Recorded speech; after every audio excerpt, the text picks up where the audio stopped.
Raze, one of the favorite agents in the Valorant community, is known to be the hardest agent in the game, who also recently got nerfed. Then you have me, a gamer that is not afraid of taking challenges to entertain you. The challenge: learn Raze in 7 days to prove she's not hard at all. For this challenge, we set ourselves a couple goals to make it a little bit harder. Get to Diamond 3, have a 50% win rate with her, MVP in 2 games in a row. First, the goal was going to TDM and practice with the agents, since it's a new for me, and in this case also to practice the satchels, which is a really important thing to do with Raze. For day 2, I started to queue into rank, thinking that I was ready to be a satchel demon. I was definitely not such a thing, but I was doing pretty good still.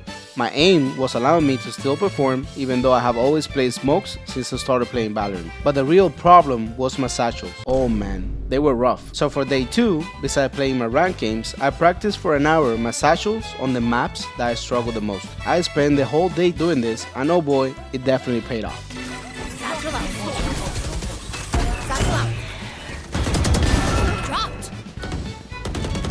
But even though my satchels were better on day 3, I was still underperforming and losing a lot of games. I started to think if it was actually possible to master the agent in so little time. So in day 4 and 5, I did the only thing that it would fix the performance that I was having in my games, so I could prove that this agent is not hard for real.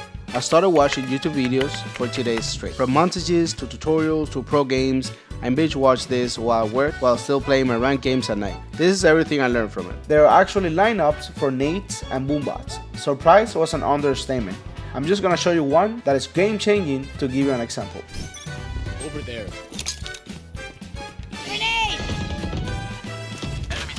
They are so straightforward abilities that it never came to mind people made lineups for them. So I downloaded Valorant and make sure to have these lineups saved for my games. Another thing that was pretty interesting to me is that satchel can be used for different things besides movement. Another cool and effective thing to do with them is that they can be used also to make the opponent miss shots on you like this, or stop people from defusing or planting the bomb. But the most important thing I came to realize is that the way I was playing the agent itself was not optimal at all. As a duelist, your goal is to make space for your team to entry or take space in the map, and I was somehow trying that, but my mistake was not doing it with my team, especially with the initiator's utility. I will show you the results after putting this in practice. I know it's hard coordinating with your team in solo queue sometimes. Your job is to ask for it. If you care about winning, of course, and if your teammates don't, it's not your fault. After all the research that I did, I only had 2 days to do the last push. Let's see how that went.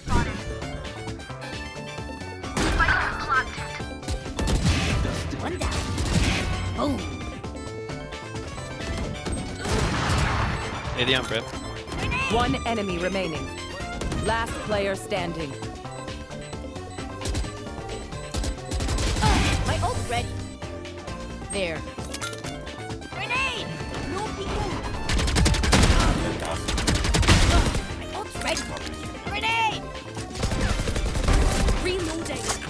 One enemy remaining. Flawless.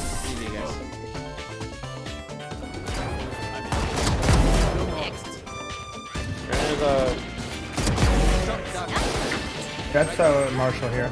Plant the spike. I'm a bullet. One enemy No, remaining. Jet's snowman, I can't. Spike down B.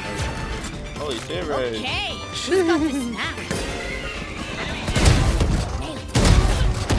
One enemy remaining.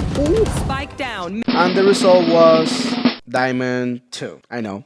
Sorry guys, I was actually surprised that I was able to obtain it without playing smokes, which is my main role. On the next days after the challenge was done, I just kept bouncing between D1 and D2, trying to get D3 for you guys, but it felt good to actually perform almost in every game with such a high skilling champ. End of the challenge thoughts? Did I master her? Definitely not. She's indeed a very hard champ to be consistent with, and 7 days is definitely not enough to play her properly. I hope you guys enjoyed if you got this far, especially thanks to you, and you want me to try next. Peace out.